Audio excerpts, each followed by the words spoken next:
আসসালামু আলাইকুম সবাইকে, অ্যাস্থেটিক নেশন ফিটনেসে সবাইকে স্বাগতম। আজকে ভিডিওটা তাদের জন্য যারা ডায়েট ঠিক মতো ফলো করতে পারেন না বা জিমে যেতে পারেন না, বডিটা মেনটেনেন্স রাখার জন্য। মেনটেনেন্স কিভাবে রাখবেন, আপনার বডি ফিট কিভাবে রাখবেন। আমরা বাঙালিদের একটা সমস্যা কি, যেইখানে যাই ওইখানে খাওয়া, বন্ধুদের সাথে যাই ওইখানে খাওয়া, কোথায় ঘুরতে যাই খাওয়া, কারো বাসায় যাই খাওয়া, মানে সারাদিন বাঙালি মানুষ খাওয়া খাওয়ার মধ্যেই জীবন কাটায়। এখন আমরা যদি ডায়েট করতে যাই কি করি, আমরা সপ্তাহে 6 দিন আনহেলদি খাবার খাবো, একদিন ডায়েট করব। এটা কখনোই হবে না। আমরা যদি সপ্তাহে 6 দিন করার দরকার না ডায়েট, আপনি যদি 4 দিন যদি ডায়েট করেন, 3 দিন যদি ডায়েট না করেন, তারপরে কিন্তু আপনি ফিট থাকবেন, এটা আমার তরফ থেকে গ্যারান্টি।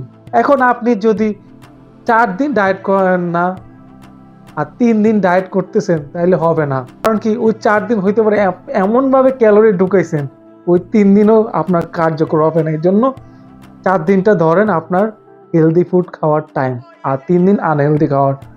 আনহেলদি মানে এমন আনহেলদি খাবার চুজ করবেন না যেগুলো শরীরের জন্য খুবই ক্ষতিকর।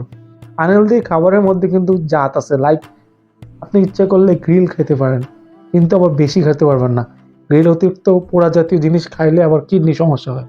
জাঙ্ক ফুড আছে না, বেশি ভাজা পোড়া তেলের জিনিস, বেশি সুইট, এগুলা খায় না। আপনি নর্মালি ঘরে ভাত তরকারি হালকা তেল দিয়ে যেমন রান্না করে, এই 3 দিন যদি এরকম ডায়েট করতে পারেন, আমার তরফ থেকে গ্যারান্টি আপনার কোনো দিন ওজন বাড়বে না। আর 4 দিন যদি আপনি সিরিয়াস ডায়েট করেন, আরও সোনা সোহাগা আপনার জন্য। যারা এইভাবে চলতে পারবেন তাদের কোনো দিন ওজন বাড়বে না। তো ভিডিওটা কেমন লাগলো কমেন্ট করে অবশ্যই জানাবেন। টিল দেন, আল্লাহ হাফেজ।